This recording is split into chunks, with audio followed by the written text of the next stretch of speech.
On célèbre aujourd'hui la Saint-Isidore, le saint patron des internets, en rassemblant des professionnels du numérique et de l'audiovisuel pour discuter du transmédia. Donc d'abord, je tiens à remercier ECLA et la région Aquitaine parce qu'ils nous soutiennent depuis qu'on a créé notre atelier d'architecture transmédia, donc Once Upon. Aujourd'hui, c'est une façon pour nous de les remercier et aussi de partager avec vous notre travail, les gens avec qui on travaille, et les réflexions autour du transmédia, comment on fait, qui le diffuse, et c'est bon, tout le monde a les places assises. Donc, pour vous raconter cet après-midi, chaque intervenant va parler pendant 25 minutes environ. Ensuite, il y a des questions-réponses. Bien évidemment, plus vous poserez de questions, plus ce sera intéressant. Vous avez vu, il y a 3 moments. À 4h30, il y a une pause pour éventuellement faire d'autres choses pendant un quart d'heure, et on reprendra à 5h moins le quart, et à 19h nous ferons une veillée tous ensemble à la Saint-Isidore autour de vin et de pain. Donc aujourd'hui, il y a plusieurs apôtres du transmédia qui sont là et qui vont vous prêcher la bonne parole. On va d'abord commencer par le discours d'accueil avec Jean-Raymond et Isabelle et Élise. Donc en fait, il y a des aménagements dans le programme, vous allez voir, on a fait, ça évolue, c'est ça qui est bien, c'est dynamique. Donc Jean-Raymond, si tu veux bien venir. Bonjour, écoutez, d'abord, je n'étais pas censé intervenir.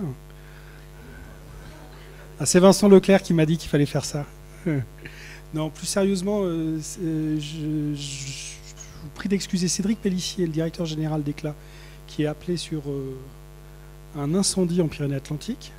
Pour ce qui me concerne, j'avais juste 2 mots à dire que cette journée n'aurait pas été possible sans le concours de Camille Méline et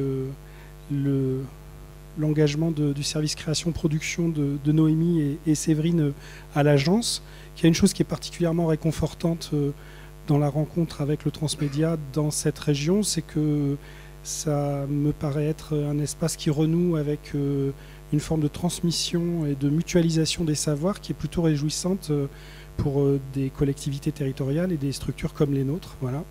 Je remercie les intervenants qui vont se succéder, et particulièrement mon homme du Nord préféré, Vincent Leclerc.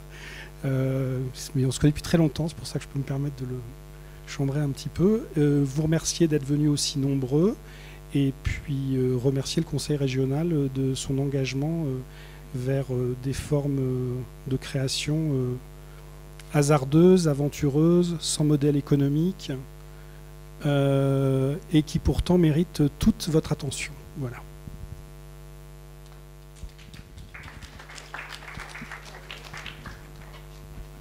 Donc, bonjour à tous. Alors, contrairement à Jean-Raymond, j'étais prévue dans le programme.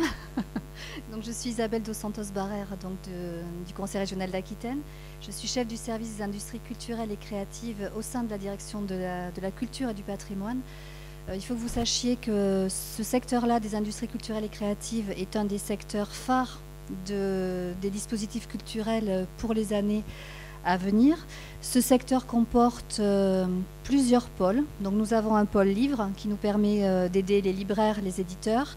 Nous avons également un pôle musique qui nous permet d'aider les labels phonographiques. Ensuite, le pôle cinéma, avec tout le dispositif du fonds de soutien, plus des dispositifs spécifiques pour l'aide au programme que certains d'entre vous connaissent déjà. Et ensuite, la BNSA, donc, qui est largement représentée aujourd'hui, puisque Élise est là, Nadège également. Et je voudrais remercier toutes les personnes qui travaillent avec moi d'être présentes aujourd'hui et qui pourront répondre à vos questions dans les moments à venir. Donc, il s'agit de Pierre Da Silva, qui est là-bas et donc, qui s'occupe du secteur du cinéma.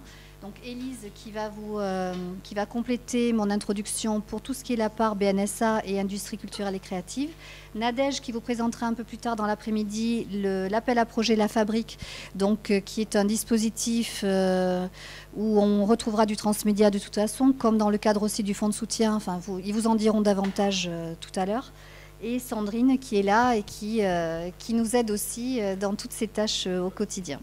Voilà, simplement pour vous dire une chose que vous ne savez pas encore peut-être, il y a le chalet Mauriac à Saint-Symphorien qui va ouvrir très prochainement ses portes et qui va être destiné à recevoir des résidences sur les nouvelles écritures numériques. Donc c'est un projet qui est en train de se mettre en route et qui pourra peut-être vous intéresser dans les mois ou les années à venir pour bénéficier de résidences dans ce cadre-là. Voilà, merci à vous tous en tout cas d'être là et puis bon après-midi à tous. Bonjour, donc je fais un petit focus très rapide sur la fabrique BNSA, dont j'ai la charge donc, au sein des services industrie culturelle et de la région Aquitaine, pour vous informer qu'il s'agit d'un tout jeune dispositif que nous avons mis en place il y a aujourd'hui 2 ans, donc c'est vraiment tout jeune, dispositif dans lequel nous expérimentons et nous essayons de soutenir des projets, de nouvelles formes de production, de nouvelles formes éditoriales qui nous rassemblent aujourd'hui ici, alors qu'il s'agisse du transmédia comme des web documentaires, des serious games, etc. C'est-à-dire toutes ces nouvelles formes culturelles qui nous intéressent évidemment particulièrement au sein du service de la direction culturelle de la région Aquitaine. Donc à travers cette fabrique BNSA, bien, nous réalisons nous-mêmes en maîtrise d'ouvrage direct des projets. Nous avons réalisé 3 web documentaires il y a 2 ans sur le patrimoine aquitain. Donc ça a été une manière pour nous aussi, en interne, d'expérimenter ce type de nouveaux formats et de nouvelles scénarisations en faveur de la découverte du territoire aquitain. On a trouvé ça extrêmement intéressant. Nous avons lancé également un dispositif d'appel à projet. Le second vient de se clôturer. Nadège vous en parlera plus spécifiquement. Et nous avons monté une première réunion en novembre avec Éclat, un groupe de réflexion sur le transmédia. C'était ici même. Voilà, donc là, on s'inscrit vraiment dans la continuité de la démarche qu'on essaie d'instaurer en Aquitaine, en essayant notamment à travers la fabrique de faire se rencontrer les entreprises privées, les collectivités, les associations et les créateurs. Pour nous, c'est très intéressant d'avoir cet espace de rencontre qui, on l'espère, va donner de très beaux projets pour l'Aquitaine.